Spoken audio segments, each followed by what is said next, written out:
Let's pretend that you have no experience playing video games, which was the reality for many who bought this game. Let's take it a step further and put ourselves in the shoes of a 7-year-old who got the NES as a Christmas present. Upon pressing player 1 and loading into the level, this is what you see. A character and the background, including the sky and the bushes. At the very top of the screen, you see the name of the character, Mario. You also see various data like the level you are on, time, etc.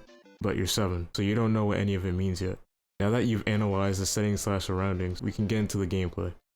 One of my favorite parts about level 1-1 is that it doesn't force you into any gameplay right away. It allows you to get a grasp of the controls and time to figure out how the character works and what you can do. Another great decision by Miyamoto that would become the standard for 2D platformers is his decision to disable screen scrolling.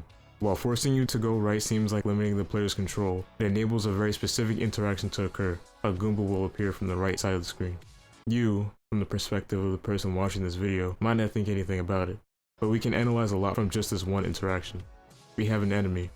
We have a character besides Mario that we know nothing about, but from his appearance and angry eyebrows, we can infer that he is an enemy, and he's coming straight for you. So, what do you do as a 7-year-old who knows nothing about this game? How will you advance? You die. You don't know what to do, and it's your first time playing this game, so you die. Thankfully, from the goodness of Miyamoto's heart, he grants us the ability to respawn and come up with a new solution to this problem. You, the 7-year-old, might try different things, like running away from the Goomba or unplugging the NES to see if anything changes. Maybe not that last solution, but you get the point. Eventually, you will try to jump over the Goomba, and it works. Now we know how to avoid these enemies and how to advance further into this level.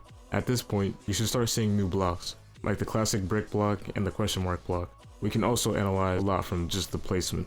First, the decision to add blocks right after you avoid the enemy. This is maybe the first instance of reward to the player in any video game ever. By successfully killing or dodging the Goomba, you are rewarded with new toys, aka blocks, to play around with. It gives incentive to keep exploring and adventuring further into the level. Secondly, the blocks reward creativity and exploration. As a 7-year-old, might decide to jump into one of the blocks just to see what might happen. Normally in real life, you would probably die or obtain a skull fracture of some sort. In this game, things are a little different. You jump into the block and obtain nothing, but that's only for the brick blocks. You try the question mark block, which is hinting at you to interact with it, and you get rewarded with a coin or a mushroom, giving you 100 points. Again, Miyamoto plays off the interact/creativity equals reward concept. By completely avoiding these blocks and just running past them, you don't get any reward, and you miss out on the mushroom, which is an even greater reward. By setting this foundation early, the player will be more likely to start ramming their head into random entities just to see what happens, which will further develop enemies, powers, etc. And that's basically the gist of level 1-1 from Super Mario Bros. On the NES. Extremely simple, but we just analyzed so much from maybe 30 seconds of gameplay. So what can we take away from level 1-1? We can take away and utilize the following. Now let's see what happens when we analyze a game that goes against most of these tropes, a game that's designed for more slightly experienced players. The first thing you might notice about the first level of Super Metroid is that there are no enemies. There's nothing that can kill you, no spikes, hits, or enemies.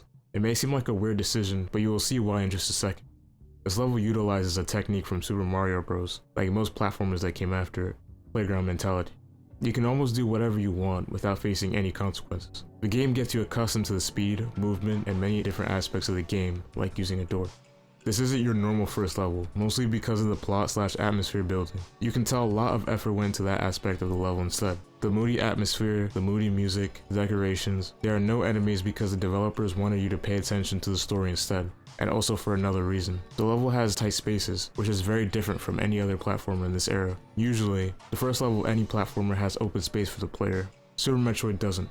As mentioned previously, this is also to get you accustomed to the gameplay of Super Metroid. Most of the levels have a fixed height, meaning the player/camera cannot go higher than it. While it certainly is an interesting choice from the developers, it makes sense due to the plot. Now, onto my favorite part of the level.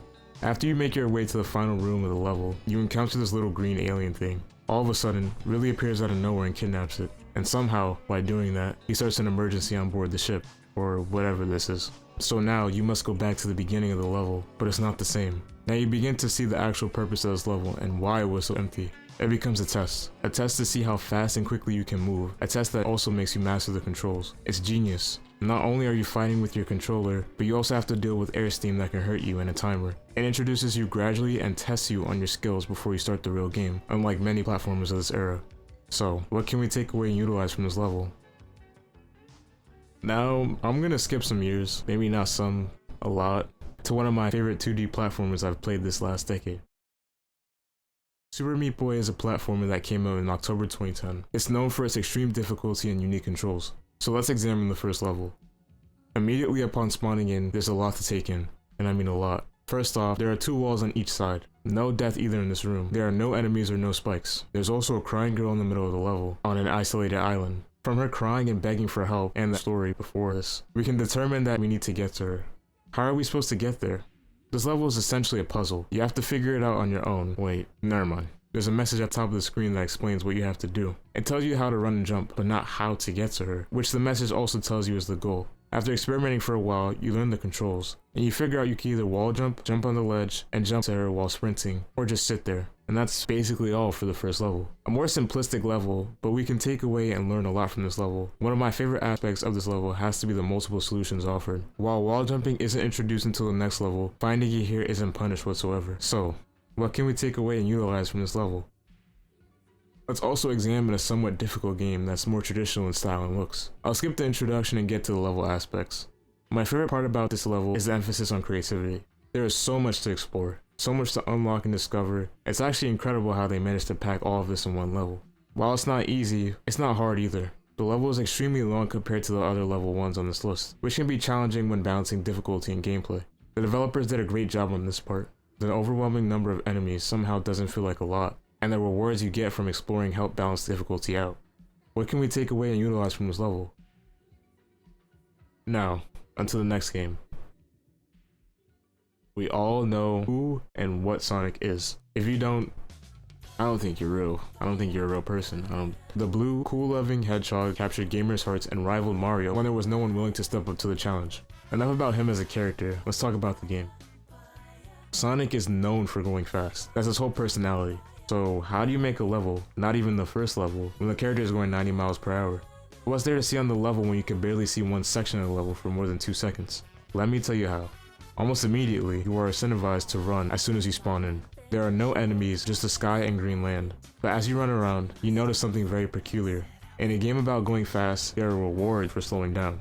In the very first moments of playing this game, on this ledge, there's a speed boost if you take your time and jump on it. There are also consequences for going too fast. Spikes and sneakily placed enemies. It's a weird balance, but it works so well.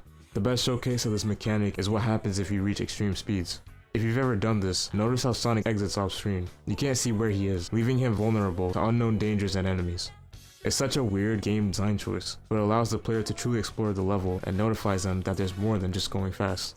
Exploring and not just running allows you to collect more coins, unlock new areas, and discover new tricks / cool things to do.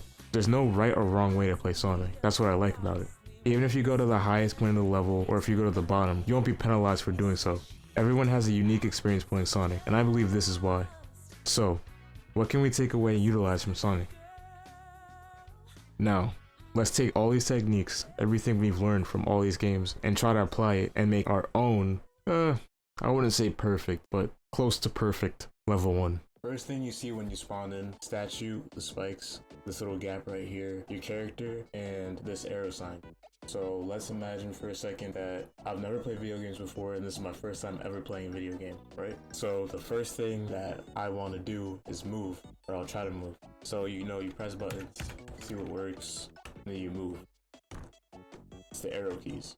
So you figure that out. But I also took this from Super Mario World and some other games that I researched before this. That this right here may not look like much, but this teaches you how to jump. Because how are you supposed to get over it, right? So it teaches you first mechanic. Now we start on the next mechanic, which is jumping over pits. It just develops like jumping. And this is probably before you learn how to run, so you'll be like that. And it'll take a little bit, it'll take a couple of tries, but once you get it, yeah. Most of this early game design is designed where you don't know how to run. It's not until later where you have to utilize it. So this is our first interaction with spikes. This is one of the key mechanics of the game. This is the key mechanic of basically any game. It's the first sense of danger, basically. When you see a spike, you think danger, but if not, you just go into it, you die. Yeah.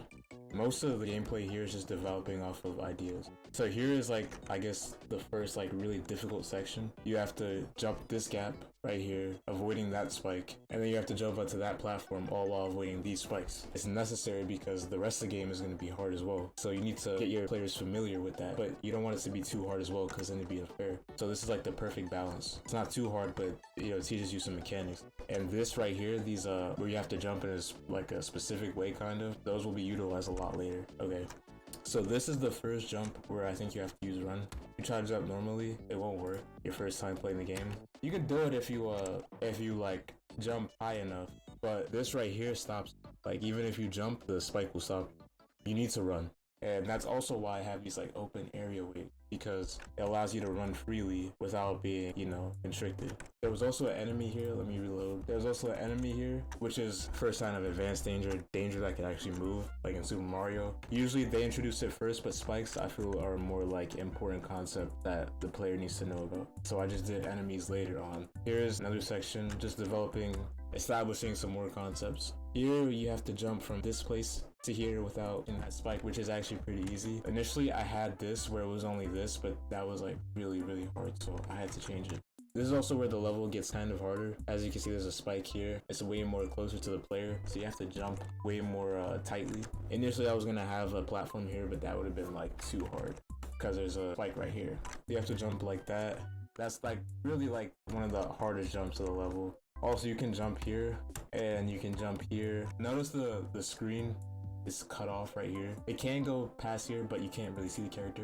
But there'll be a secret up here, which is also one of the principles I talked about, rewarding creativity. So if you just normally went on your way, you wouldn't notice this, but smarter players might realize that like, hey, you know, based off of the jumps that I've done earlier with running, I could probably make that.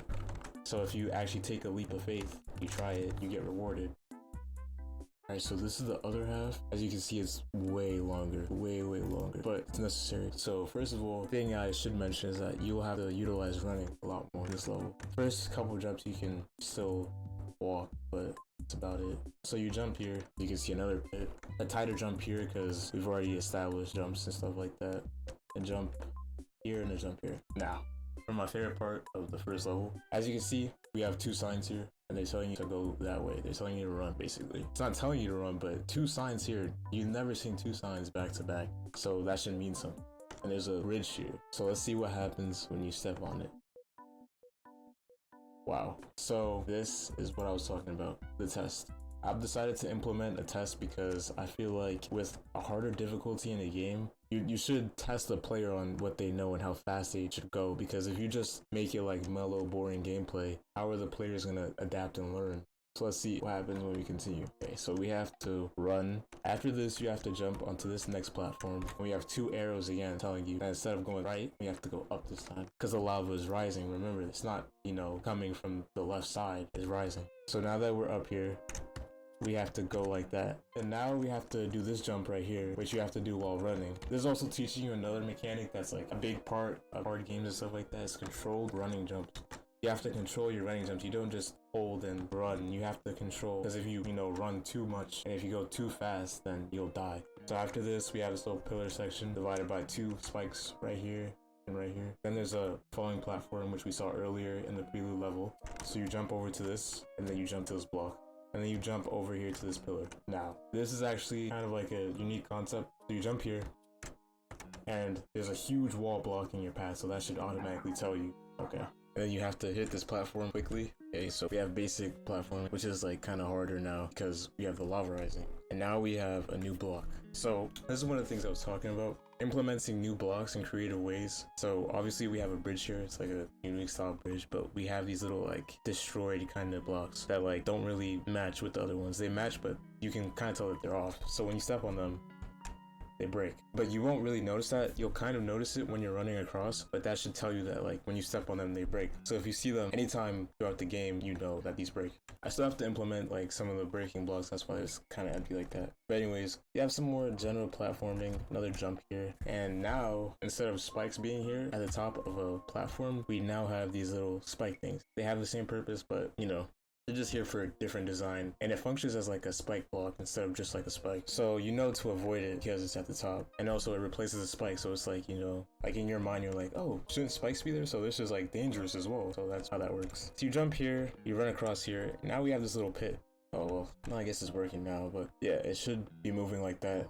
So you jump down here, avoid that. There'll be another one here, but I didn't put it in yet. You jump here, some more like tight platforming right here, while the lava's rising, mind you. Then you jump over here again, you turn left, but this time there's no sign because you kind of already know to do it. Just some more like general hard platform. This is my favorite part. You jump through these pillars, they're samey, and they all like act the same. It's like repetition, right? But when you try to jump here, you get blocked. If you've never played Kaizo ROM hacks and Super Mario World before, it's basically like a common staple. I just like implemented it because I thought it was really funny. So when you retry the second time, you'll know to avoid that, and you jump on it instead of jumping off it. For the principles, I definitely use playground mentality. Death does not equal punishment. Exploration, creativity, close quarters, test, gradual introduction, and no guide. Honestly, I don't know what happened, but forgive me. But yeah, thank you for watching my video. I'm gonna start uploading a lot more. I don't know why I did that. I kept procrastinating, and it was like at some point it just got too much. But thank you everybody for the support on the last video. I really appreciate all of you guys, and hopefully there's more to come. Well, there will be more to come. I don't know why I said hopefully.